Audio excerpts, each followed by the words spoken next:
تفسیر ضیاء القرآن جلد نمبر 5 28واں پارہ سورۃ المجادلۃ مدنیہ بسم اللہ الرحمن الرحیم اللہ کے نام سے شروع کرتا ہوں جو بہت ہی مہربان ہمیشہ رحم فرمانے والا ہے۔ سورہ مجادلہ آیت نمبر 1۔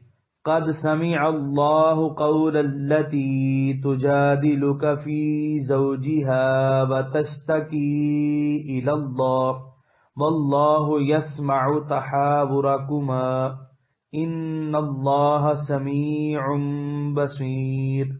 ترجمہ: بے شک اللہ تعالیٰ نے سن لی اس کی بات جو تکرار کر رہی تھی آپ سے اپنے خاوند کے بارے میں، اور ساتھ ہی شکوہ کیے جاتی تھی اللہ سے اپنے رنج و غم کا، اور اللہ سن رہا تھا تم دونوں کی گفتگو۔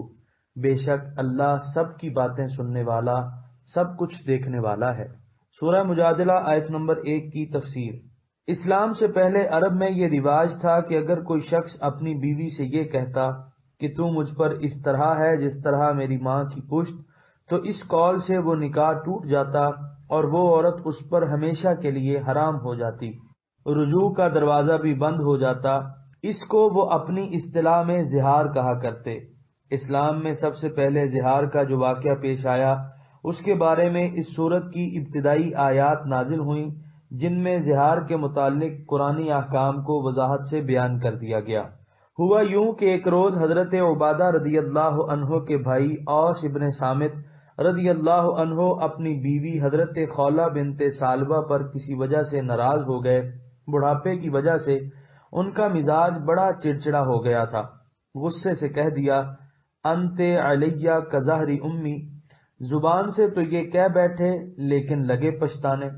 خولہ کو پاس بلانے کی کوشش کی۔ اس نیک بندی نے جواب دیا، اس خدا کی قسم جس کے قبضے میں خولہ کی جان ہے، جب تک اللہ اور اس کا رسول ہمارے بارے میں فیصلہ نہ فرمائیں تم میرے نزدیک نہیں آ سکتے۔ خولہ اٹھیں اور حضور کی خدمت اقدس میں حاضر ہو کر عرض کی، اے اللہ کے پیارے رسول، اوس نے جب میرے ساتھ شادی کی تھی اس وقت میں جوان تھی، صاحب مال تھی، میرے گھر والے بھی موجود تھے۔ اب میرا شباب رخصت ہو چکا، میں بوڑھی ہو گئی، میرے گھر والے بھی نہ رہے، مال بھی خرچ ہو گیا۔ اب اوس نے مجھے یہ الفاظ کہے ہیں، حضور کیا ہمارے لیے کوئی گنجائش ہے کہ ہم ایک ساتھ رہ سکیں؟ حضور علیہ الصلوۃ والسلام نے فرمایا، تیرے بارے میں ابھی تک مجھے کوئی حکم نہیں ملا۔ اس نے پھر عرض کیا، یا رسول اللہ، اس نے طلاق کا لفظ تو نہیں کہا؟ وہ بار بار یہ کہتی رہی اور حضور وہی جواب دیتے رہے۔ ساتھ ہی وہ اللہ تعالیٰ کی جناب میں بھی فریاد کرتی رہی کہ الہی میں اپنی تنہائی اور اپنے خاوند سے جدائی کا شکوہ تجھ سے کرتی ہوں۔ ایک روایت میں ان کے یہ الفاظ درج ہیں کہ اپنے فاقہ اور خستہ حالی کا شکوہ میں اللہ تعالیٰ سے کرتی ہوں۔ میرے چھوٹے چھوٹے بچے ہیں، اگر میں انہیں ان کے باپ کے سپرد کرتی ہوں تو وہ ضائع ہو جائیں گے، اور ان کو اپنے پاس رکھتی ہوں تو وہ بھوکوں مریں گے۔ بار بار وہ آسمان کی طرف منہ اٹھاتی اور فریاد کرتی۔ بحث و تکرار کا سلسلہ بھی جاری تھا کہ اللہ تعالیٰ نے اپنی غم زدہ اور پریشان حال بندی کی فریاد سن لی، اور جبریل امین یہ آیات لے کر نازل ہوئے۔ حضور علیہ الصلوۃ والسلام نے فرمایا، اے خولہ مبارک ہو، اللہ تعالیٰ نے تیرے بارے میں حکم نازل فرما دیا، جاؤ اپنے خاوند کو بلا لاؤ۔ اوس رضی اللہ عنہ حاضر ہوئے تو حضور صلی اللہ علیہ وآلہ وسلم نے ارشاد فرمایا کہ غلام آزاد کرو۔ عرض کیا، میرے پاس تو کوئی غلام نہیں۔ فرمایا، پھر 2 ماہ متواتر روزے رکھو۔ عرض کیا، یا رسول اللہ، اگر میں دن میں 3 مرتبہ نہ کھاؤں تو میری بینائی جواب دینے لگتی ہے، میں اتنی مدت کیسے روزے رکھوں؟ ارشاد ہوا، پھر 60 مسکینوں کو کھانا کھلاؤ۔ عرض کرنے لگے، آقا میں بہت غریب و نادار ہوں، حضور میری مدد فرمائیں تو میں کھانا کھلا سکتا ہوں۔ اس غریب پرور آقا نے انہیں 15 سا اپنے پاس سے عطا فرمائے۔ انہوں نے 60 مسکینوں کو کھانا کھلایا۔ اس طرح حضرت خولہ پھر اپنے گھر میں آباد ہو گئیں۔ قد سمع اللہ کی آیت انہی کے بارے میں نازل ہوئی۔ اس خصوصیت کی وجہ سے صحابہ کرام ان کا بہت زیادہ احترام کیا کرتے تھے۔ ایک دفعہ حضرت فاروق اعظم رضی اللہ عنہ اپنے عہد خلافت میں حضرت خولہ کے پاس سے گزرے۔ آپ دراز گوش پر سوار تھے، لوگوں کا ایک ہجوم ساتھ تھا۔ حضرت خولہ نے ان کو روک لیا اور نصیحت کرنے لگیں۔ کہا اے عمر، وہ دن تجھے یاد ہیں جب تمہیں عمیر کہا جاتا تھا، پھر تمہیں عمر کہا جانے لگا، اور اب تمہیں لوگ امیر المومنین کہنے لگے ہیں۔ پس اے عمر، اللہ تعالیٰ سے ڈرتے رہا کرو۔ جو شخص موت پر یقین رکھتا ہے اسے اندیشہ رہتا ہے کہ کوئی ضروری چیز نہ رہ جائے۔ جسے حساب کا یقین ہوتا ہے وہ عذاب سے ڈرتا رہتا ہے۔ آپ بڑے صبر و تحمل سے کھڑے ان کی نصیحت کو سنتے رہے۔ جب کافی وقت گزر گیا تو لوگوں نے عرض کیا، اے امیر المومنین، اس بڑھیا کے لیے آپ اتنی دیر کھڑے رہیں گے؟ آپ نے فرمایا، بخدا اگر یہ مجھے صبح سے شام تک روکے رکھے تو میں کھڑا رہوں گا، صرف نماز کے اوقات میں رخصت لوں گا۔ کیا تم نہیں جانتے یہ بوڑھی کون ہے؟ یہ خولہ بنت ثعلبہ ہے، جس کی فریاد کو اللہ تعالیٰ نے 7 آسمانوں کے اوپر سنا۔ کیا یہ ہو سکتا ہے کہ رب العالمین تو اس کی بات سنے اور عمر نہ سنے؟ سورہ مجادلہ آیت نمبر 2۔ الذین یظاہرون منکم من نسائہم ما ہن امہاتہم ان امہاتہم الا اللائی ولدنہم وَإِنَّهُمْ لَيَقُولُونَ مُنكَرًا مِنَ الْقَوْلِ وَزُورًا وَإِنَّ اللَّهَ لَعَفُوٌّ غَفُورٌ۔ ترجمہ: جو لوگ تم میں سے زہار کرتے ہیں اپنی بیویوں سے، وہ ان کی مائیں نہیں ہیں ان کی مائیں بجز ان کے جنہوں نے انہیں جنا ہے۔ بے شک یہ لوگ کہتے ہیں بہت بری بات اور جھوٹ، اور بلا شبہ اللہ تعالیٰ بہت درگزر فرمانے والا، بہت بخشنے والا ہے۔ سورہ مجادلہ آیت نمبر 2 کی تفسیر۔ اس آیت میں اس طریقہ کار کی مذمت کی جا رہی ہے کہ یہ کتنی بےہودہ اور بری حرکت ہے کہ انسان اپنی بیوی کو اپنی ماں کہنا شروع کر دے۔ کیا اس کے اس طرح کہنے سے وہ اس کی ماں بن سکتی ہے؟ ماں تو وہی ہوتی ہے جس نے اس کو جنا۔ ایک عورت جس نے اس کو جنا نہیں بلکہ عرصے سے اس کی بیوی بنی ہوئی ہے، اور اس کے بطن سے اس کے کئی بچے اور بچیاں جنم لے چکے ہیں، اب اگر اس عورت کو یہ اپنی ماں کہنے لگے تو اس سے بےہودہ اور لغو بات اور کیا ہو سکتی ہے؟ فرمایا ایسی بات ایک تو فی نفس ہی بڑی لغو، ناشائستہ اور غیر پسندیدہ ہے، دوسرا یہ سراسر جھوٹ ہے۔ جو اس کی ماں نہیں اس کو وہ اپنی ماں کہہ رہا ہے۔ چاہیے تو یہ تھا کہ اسے اس ہرزہ سرائی پر سخت سزا دی جاتی، لیکن اللہ تعالیٰ بہت درگزر فرمانے والا اور اپنے بندوں کے قصوروں کو بخشنے والا ہے، اس لیے اس کریم نے عفو و درگزر سے کام لیا، اور جرم جتنا سنگین تھا اس کے مطابق سزا اتنی سخت مقرر نہیں کی۔ سورہ مجادلہ آیت نمبر 3۔ والذین یظاہرون من نسائہم ثم یعودون لما قالوا فتحریر رقبة من قبل ان یتماسا ذالکم توعظون به واللہ بما تعملون خبیر۔ ترجمہ: جو لوگ زہار کر بیٹھیں اپنی عورتوں سے، پھر وہ پلٹنا چاہیں اس بات سے جو انہوں نے کہی، تو خامند غلام آزاد کرے اس سے قبل کہ وہ ایک دوسرے کو ہاتھ لگائیں۔ یہ ہے جس کا تمہیں حکم دیا جاتا ہے، اور اللہ تعالیٰ جو تم کر رہے ہو اس سے آگاہ ہے۔ سورہ مجادلہ آیت نمبر 3 کی تفسیر۔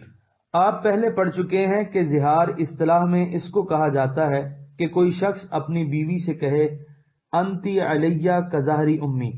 ایسے شخص پر لازم ہے کہ وہ بیوی سے قربت سے پہلے کفارہ ادا کرے۔ اس ضمن میں زہار کے چند ضروری فقہی احکام لکھے جاتے ہیں، تفصیلات کے لیے کتب فقہ کی طرف رجوع فرمائیے۔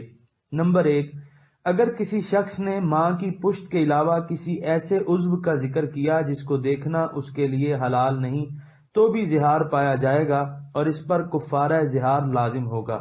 نمبر 2، اگر اس نے اپنی بیوی کو کسی ایسی عورت کی پیٹھ یا اس کے اعضاء سے جن کو دیکھنا حرام ہے تشبیہ دی جو اس پر ہمیشہ کے لیے ابتداً حرام ہے، مثلا دادی، نانی، پھوپھی، خالہ، بہن، بیٹی، تو یہ بھی زہار ہوگا۔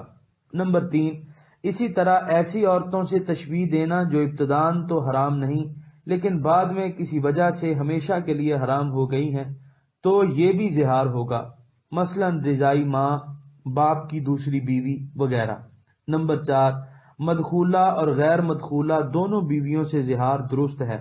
نمبر 5، اگر ایک سے زائد بیویاں تھیں اور سب سے زہار کیا تو جتنی بیویاں ہوں گی اتنے کفارے دینے ہوں گے۔ نمبر 6، عورت کو زہار کرنے کا حق نہیں ہے، یعنی اگر عورت اپنے خاوند کو کہے کہ تو مجھ پر ایسا ہے جیسے میرے باپ کی پشت، یا میں تجھ پر ایسی ہوں جیسے تیری ماں کی پشت، تو یہ زہار نہیں ہوگا، کیونکہ زہار کا حق اسے ہی ہے جسے طلاق کا حق حاصل ہے۔ البتہ عورت کا یہ قول قسم ہوگا، گویا اس نے قسم اٹھائی ہے کہ وہ مجامعت نہیں کرے گی، اس لیے اس پر قسم کا کفارہ ہوگا۔ نمبر 7، اگر کسی عورت نے نکاح سے پہلے کسی مرد کے بارے میں زہار کے الفاظ استعمال کیے تو اس وقت یہ زہار ہوگا، اور نکاح کے بعد عورت پر لازم ہوگا کہ وہ کفارہ زہار ادا کرے۔ اس کی تائید کے لیے ایک روایت پیش کی جاتی ہے۔ حضرت طلحہ کی صاحبزادی عائشہ کے متعلق حضرت مصعب بن زبیر نے نکاح کا پیغام بھیجا، انہوں نے اس پیغام کو رد کر دیا اور کہا کہ اگر میں مصعب سے نکاح کروں تو ہوا علیہ کظہری ابی، وہ مجھ پر اس طرح ہے جس طرح میرے باپ کی پشت، لیکن بعد میں وہ اس سے شادی پر رضامند ہو گئیں۔ مدینہ طیبہ کے فقہاء سے یہ مسئلہ پوچھا گیا تو انہوں نے کہا کہ عائشہ پر کفارہ زہار لازم آتا ہے، کیونکہ اس نے یہ بات اس وقت کہی تھی جب اسے نکاح کرنے یا نہ کرنے کا اختیار تھا۔ اگر نکاح کے بعد وہ ایسا کہتی تو زہار نہ ہوتا بلکہ یمین ہوتی اور انہیں کفارہ یمین ادا کرنا پڑتا۔ نمبر 8، جن الفاظ سے زہار ثابت ہوتا ہے ان کی دو قسمیں ہیں، صریح اور کنایہ۔ صریح تو یہ ہیں کہ اپنی بیوی کو اپنی ماں کی پشت یا کسی ایسے عضو سے تشبیہ دے جس کا دیکھنا اس کے لیے حلال نہیں، تو یہ صراحتاً زہار ہے۔ اسی طرح اپنی بیوی کو ان عورتوں کی پشت یا ان کے ایسے اعضاء سے تشبیہ دے جن کا دیکھنا حلال نہیں، جو ابتداً یا بعد میں کسی وجہ سے مؤبداً حرام ہے، تو یہ بھی صراحتاً زہار ہے۔ اس میں اس کی نیت کا اعتبار نہیں، وہ ہزار کہے کہ میرا مقصد زہار کا نہ تھا تو قابل تسلیم نہ ہوگا۔ اور اگر اپنی بیوی کے متعلق یہ کہے کہ یہ مجھ پر اس طرح ہے جس طرح یہ عورتیں جو مذکور ہوئیں، اور ان کے کسی عضو کا نام نہ لے، تو اس صورت میں یہ کنایہ ہوگا، اس کا معنی متعین کرنے میں اس کی نیت کو دخل ہوگا۔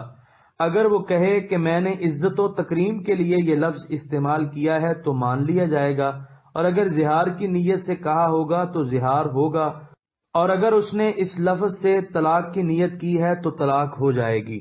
یعنی ایک مرتبہ تو خامد نے ایسی بات زبان سے نکالی ہے جس سے اپنی بیوی سے مقاربت اس کے لیے جائز نہیں رہی، لیکن اگر وہ اس کہی ہوئی بات سے واپس لوٹنا چاہے، یعنی اپنی بیوی کو پہلے کی طرح اپنے لیے حلال کرنا چاہے، تو اس وقت اس پر کفارہ ادا کرنا لازم ہوگا، اور اگر وہ کفارہ ادا نہ کرے تو عورت عدالت سے رجوع کر سکتی ہے، اور عدالت اس خامن کو حکم دے گی کہ وہ کفارہ ادا کرے، اور اس طرح حرمت کی اس دیوار کو درمیان میں سے ہٹا دے جو اس نے اپنے اور اپنی بیوی کے درمیان قائم کر دی تھی۔ اگر وہ شخص اس کے باوجود ادا نہ کرے تو عدالت اسے درے لگانے یا قید کرنے یا دونوں سزائیں دے سکتی ہے۔ اگر کوئی شخص کفارہ ادا کیے بغیر عورت کے ساتھ مقاربت کرتا ہے تو وہ گنہگار ہوگا، اسے سچے دل سے توبہ کرنی چاہیے، لیکن اسے ایک ہی کفارہ ادا کرنا پڑے گا۔ ثم یعودون لما قالوا کا ایک اور مفہوم بھی علماء ظاہر نے بتایا ہے، وہ یہ کہ اگر ایک مرتبہ اس نے ایسے الفاظ کہے تو اس سے کوئی مواخذہ نہ ہوگا، لیکن اگر وہ دوبارہ ان الفاظ کو دہرائے تب ان پر کفارہ لازم آئے گا۔ یہ قول بالاتفاق مردود ہے۔ فتحریر رقبۃ، یہاں سے کفارہ زہار کا تفصیلی بیان شروع ہو رہا ہے۔ اس پر سب سے پہلے یہ ضروری ہے کہ وہ رقبہ آزاد کرے، خواہ وہ مرد ہو یا عورت، بڑا ہو یا چھوٹا۔ من قبل ان یتماسا سے یہ بات بیان کر دی کہ غلام آزاد کرنے سے پہلے وہ اس کو ہاتھ بھی نہیں لگا سکتا، گویا مقاربت اور اس کے دوائی سب حرام ہیں۔ آیت میں توعظون بہ کا معنی علامہ قرطبی نے تؤمرون بہ کیا ہے، یعنی تمہیں یہ حکم دیا جاتا ہے، اور علامہ علوسی نے اس کا معنی تزجرون بہ کیا ہے، یعنی اس کفارے کے ذریعے تمہیں زجر و توبیخ کی جا رہی ہے کہ تم پھر ایسی حرکت نہ کرو۔ سورہ مجادلہ آیت نمبر 4۔ فَمَن لَّمْ يَجِدْ فَصِيَامُ شَهْرَيْنِ مُتَتَابِعَيْنِ مِن قَبْلِ أَن يَتَمَاسَّا فَمَن لَّمْ يَسْتَطِعْ فَإِطْعَامُ 60 مِسْكِينًا ذَلِكَ لِتُؤْمِنُوا بِاللَّهِ وَرَسُولِهِ وَتِلْكَ حُدُودُ اللَّهِ وَلِلْكَافِرِينَ عَذَابٌ أَلِيمٌ۔ ترجمہ: پس جو شخص غلام نہ پائے تو وہ 2 ماہ لگاتار روزے رکھے اس سے قبل کہ وہ ایک دوسرے کو ہاتھ لگائیں، اور جو اس پر بھی قادر نہ ہو تو وہ کھانا کھلائے 60 مسکینوں کو، یہ اس لیے کہ تم تصدیق کرو اللہ اور اس کے رسول کے فرمان کی، اور یہ اللہ کی مقرر کردہ حدیں ہیں، اور منکرین کے لیے دردناک عذاب ہے۔ سورہ مجادلہ آیت نمبر 4 کی تفسیر۔ لیکن اگر غلام دستیاب نہیں یا اس کے پاس کوئی غلام نہیں اور اس میں غلام خریدنے کی طاقت بھی نہیں تو وہ لگاتار 2 ماہ روزے رکھے۔ اس کے لیے بھی شرط یہ ہے کہ اسے چھونے سے پہلے یہ روزے مکمل کرے۔ اگر اس نے درمیان میں مقاربت کی تو اس کو نئے سرے سے روزے رکھنے پڑیں گے۔ روزہ رکھنے والے کو چاہیے کہ وہ ایسے وقت میں روزے شروع کرے کہ اس مدت میں ماہ رمضان، عید الفطر اور ایام تشریق نہ آئیں تاکہ وہ مسلسل روزے رکھ سکے۔ اگر کسی شخص نے روزے رکھنے شروع کیے اور وہ بیمار ہو گیا یا اسے سفر پر جانا پڑا اور وہ روزے نہ رکھ سکا تو احناف کے نزدیک از سر نو روزے شروع کرے۔ لیکن اگر وہ روزہ رکھنے پر بھی قادر نہ ہو تو پھر وہ 60 مسکینوں کو کھانا کھلائے۔ قادر نہ ہونے کا مطلب یہ ہے کہ اس کی جسمانی صحت اس کی متحمل نہ ہو، یا وہ بوڑھا ہو اور اتنا عرصہ لگاتار روزے رکھنا اس کے لیے دشوار ہو، یا اسے اندیشہ ہو کہ وہ مسلسل 2 ماہ تک عورت سے احتراز نہیں کر سکتا، درمیان میں اس سے پھر بے احتیاطی ہو جائے گی۔ یہاں لتؤمنوا سے مراد لتصدقوا یعنی تم پر لازم ہے کہ تم اس کی تصدیق کرو کہ یہ اللہ اور اس کے رسول کا ارشاد ہے۔ اس کا مفہوم یہ بھی بیان کیا گیا ہے، یعنی تم اللہ تعالیٰ کے مطیع ہو جاؤ، اس کی مقرر کی ہوئی حدود کے پاس کھڑے ہو جاؤ اور ان کو پامال مت کرو۔ یہاں کفار سے مراد وہ لوگ نہیں جو اللہ تعالیٰ کی توحید یا حضور کی رسالت کا انکار کرتے ہیں، بلکہ اس سے وہ لوگ مراد ہیں جو اللہ تعالیٰ کے احکام کو تسلیم نہیں کرتے اور اس کی قائم کی ہوئی حدوں کو پھاند کر آگے نکل جاتے ہیں۔ علامہ آلوسی لکھتے ہیں، یعنی جو لوگ حدود سے تجاوز کرتے ہیں اور ان پر عمل نہیں کرتے، ایسے لوگوں کو کافر اس لیے کہا گیا ہے تاکہ ان کو سختی سے باز رکھا جائے۔ جس طرح ومن کفرہ میں کفر سے مراد حقیقی کفر نہیں بلکہ زجر و توبیخ کے لیے انکار کو کفر سے تعبیر کیا گیا ہے۔ سورہ مجادلہ آیت نمبر 5۔ ان الذين يحادون الله ورسوله كبتوا كما كبت الذين من قبلهم وقد انزلنا آيات بينات وللكافرين عذاب مهين۔ ترجمہ: بے شک جو لوگ مخالفت کر رہے ہیں اللہ اور اس کے رسول کی، انہیں ذلیل کیا جائے گا جس طرح ذلیل کیے گئے وہ مخالفین جو ان سے پہلے تھے، اور بے شک ہم نے اتاری ہیں روشن آیتیں اور کفار کے لیے رسوا کن عذاب ہے۔ سورہ مجادلہ آیت نمبر 5 کی تفسیر۔ یحادون کا مصدر محادات ہے۔ اس لفظ کی تشریح کرتے ہوئے ابن منظور لکھتے ہیں، یعنی محادات کا معنی عداوت کرنا، مخالفت کرنا اور جھگڑا کرنا ہے۔ اس کا اصل ماخذ حدن ہے، کیونکہ دونوں اپنی اپنی حد سے تجاوز کر کے دوسرے کی حد میں مداخلت کرنا چاہتے ہیں، اس لیے اسے محادات کہا جاتا ہے۔ اس تشریح کی روشنی میں آیت کا مطلب یہ ہوگا کہ جو لوگ اپنی بندگی کی حدود کو پھاند کر اللہ تعالیٰ اور اس کے رسول کی حدود میں مداخلت بے جا کا ارتکاب کرتے ہیں، قانون سازی کا جو حق صرف اللہ تعالیٰ اور اس کے رسول صلی اللہ علیہ وآلہ وسلم کے لیے مخصوص ہے، اس حق کو اپنے ہاتھ میں لے لیتے ہیں اور اللہ کے بندوں کے لیے خود قانون وضع کرنا شروع کر دیتے ہیں۔ یہی وہ لوگ ہیں جن کا ذکر اس آیت طیبہ میں کیا جا رہا ہے۔ علامہ بیضاوی نے اس آیت کی تفسیر ان الفاظ سے کی ہے، یعنی اللہ تعالیٰ اور اس کے رسول علیہ الصلاۃ والسلام کی وضع کردہ حدود اور قوانین کے برعکس اپنی طرف سے حدود و قوانین وضع کرتے ہیں۔ ان کا حکم اس آیت میں بتایا جا رہا ہے۔ علامہ آلوسی نے شیخ الاسلام سعد اللہ چلپی کا قول نقل کیا ہے، وہ بھی غور طلب ہے، یعنی اس آیت میں ایسے بادشاہوں اور برے حکام کے لیے وعید شدید ہے جو شریعت کی حدود کے برعکس قوانین وضع کرتے ہیں۔ جو کچھ وہ بیان کرتے ہیں ہم اس کے لیے اللہ تعالیٰ سے مدد طلب کرتے ہیں۔ علامہ آلوسی نے یہاں اس مسئلہ کو بڑی تفصیل سے لکھا ہے اور بتایا ہے کہ حکومت کو نئی قانون سازی کا کہاں کہاں اختیار ہے اور کہاں اختیار نہیں ہے۔ اس کا خلاصہ مندرجہ ذیل ہے، امید ہے فائدے سے خالی نہ ہوگا۔ فوجوں کی تربیت، انہیں جنگی مشقیں کرانا، انہیں ہر قسم کا اسلحہ مہیا کرنا جس سے دشمن پر غلبہ پانے کے امکانات روشن ہوں، جنگ کے لیے منصوبہ بندی، میدان جنگ میں فوجوں کی نقل و حرکت کے ضابطے، ان تمام امور میں حکام وقت کو کلی اختیار حاصل ہیں۔ مسلمانوں کے لیے جو بہتر اور مفید ہو اس کے لیے تدابیر اختیار کی جائیں۔ اسی طرح مناسب مقامات پر قلعوں کو تعمیر کرنا، شہروں کی حفاظت کے لیے تجاویز سوچنا بھی حکام کا کام ہے۔ وہ جرائم جن کی سزا شریعت میں مقرر نہیں، ان کے لیے مناسب سزائیں مقرر کرنا بھی حکومت کی ذمہ داری ہے۔ حکومت کو ان جرائم کے لیے ایسی مؤثر سزائیں مقرر کرنی چاہیے جن سے جرائم کا سدباب ہو سکے، لیکن ان تعزیرات کو اتنا سخت کرنا بھی درست نہیں جو بسا اوقات قتل سے بھی زیادہ دردناک اور اذیت رساں ہوں۔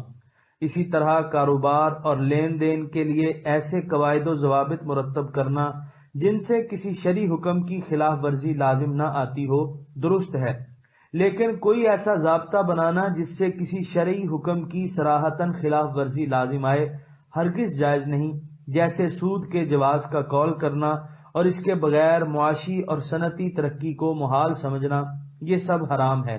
بیت المال اور اراضی کے بارے میں جو احکام صحیح روایات سے حضور رحمت عالم صلی اللہ علیہ وآلہ وسلم سے ثابت ہیں، ان کی خلاف ورزی کسی صورت میں بھی جائز نہیں، لیکن جو احکام خلفائے کرام نے اپنے اجتہاد سے وضع کیے، اگر زمانے کے حالات کے پیش نظر ان کے بارے میں ایسے احکام وضع کیے جائیں جن میں لوگوں کے لیے آسانی اور سہولت ہو اور ان میں عوام کا فائدہ ہو تو اس میں کوئی حرج نہیں، لیکن خلفاء کے اجتہادی احکام کے بجائے ایسے جدید قوانین مرتب کرنا جن میں لوگوں کی مشقتوں میں اضافہ ہو جائے، یہ کسی طرح جائز نہیں۔